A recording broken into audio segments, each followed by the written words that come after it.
خب بچه‌ها میخوام یه فریستا براتون بریم.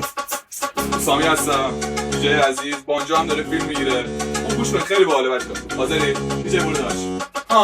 قسم شب دوتایی توی ماکسیما، تکونه کمک فنر روی لاستیکا، شیشه ها رو کف میخوره مستی، جوری که ماشین میده بوی هاسپیتال، میکوبه با صدای بوم با بوم، تو کمر بدن همه رو پس خوب تکون بده روف.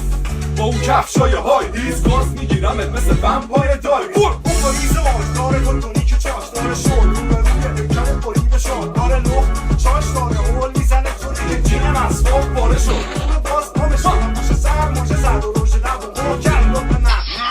بس کل خب جای چنگ تین پنجه های گربه هست و مستی و چشم من دسته های کجا سخت